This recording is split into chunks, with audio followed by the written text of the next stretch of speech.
prices are headed north. They've been headed that way for a few weeks already. If you're planning a road trip, you're going to be paying more, of course, to fill up your tank. You don't need a road trip to prove that, though. Just getting to work every week is going to take a big bite out of you. But a little planning before you hit the highway can help cut those costs. From when to fill up to where to find the cheapest gas, our Bill Spencer has some smart, simple ways to save before you drive. Yeah, I'll be honest with you. I am shocked every time I go to fill up my gas tank right now with the price of gas continuing to go up. Well, this morning we've got some brilliant ideas on how you can cut down on the amount of money you're spending at the gas station. Doug Shoup with AAA Texas is joining me now. He's an expert on gas savings. And give us some advice, please, Doug, on what we can do to reduce the amount of money we're spending at the gas station. Yeah, that's what everybody wants to do right now. One of the best things that you can do is slow down. Most vehicles will peak out at fuel economy between 50 and 60 miles per hour. So the faster you're driving, the more fuel you are using. And so what you want to do is reduce your freeway speeds, your highway speeds by 5 to 10 miles per hour. That can increase your fuel efficiency by up to 14%. And tell me some stuff we can actually do to the car Maintenance. to save some yeah, money. Well, sir, first of all, get your owner's manual out and read it. Your vehicle manufacturer knows the best way to maximize your fuel efficiency. So go ahead and pull that manual out, read it, and follow its recommendations. Something I never do. Right, nobody does. Right, but nobody does. One of the biggest things is tire inflation. You really want to check your tire inflation. Everybody should have a tire reader, and what you do is you just kind of check your tire regularly. I'm almost at 30 psi's there,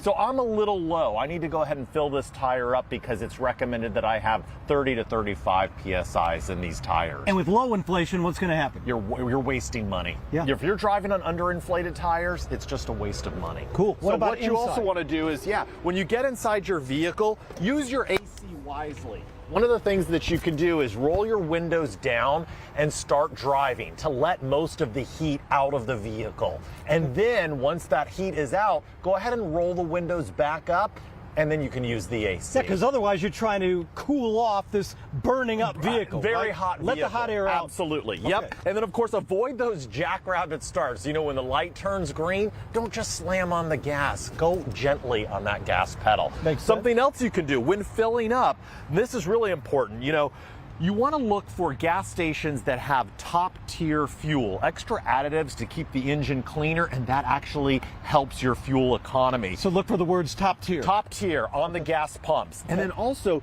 if your vehicle says premium recommended, you don't have to use premium. You don't have No, to. research at AAA has found that you can use regular unleaded, and that is just fine. Now, if your gas tank says that premium is required, then you should use Then you have to use it. Yes, you have to use But it. if it's recommended, you don't have to. You can use the regular gasoline, and that is totally fine. And what we have found is there are about 16.5 million Americans who are using premium fuel, paying that extra cost when they don't have need to. Yep.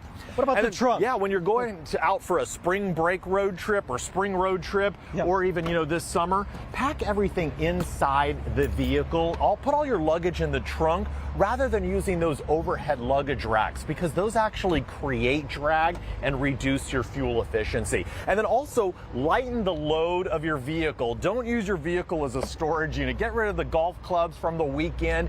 Heavy items, the heavier the vehicle is, the more you're paying to drive it around. And every 100 pounds of cargo actually decreases your fuel efficiency by 1%. I know a guy who carries his weights, okay? His weight that he weight lifts with in his trunk. It's nuts. No, right? it is. Yeah, Get that you want stuff out of to there. keep the vehicle light because you'll be paying less to drive it around. Great advice, Doug. Anytime. Thank you so much. Yeah, so that's just a few things you can do to save some money. One more point, make sure that you check out gas apps, different gas apps like Gas Buddy, for example. They will tell you which stations in your area are selling gas for the cheapest amount. Of course, you want to go there. Some no-brainer steps for you to save some cash this morning. I'm Bill Spencer, KPRC 2 News.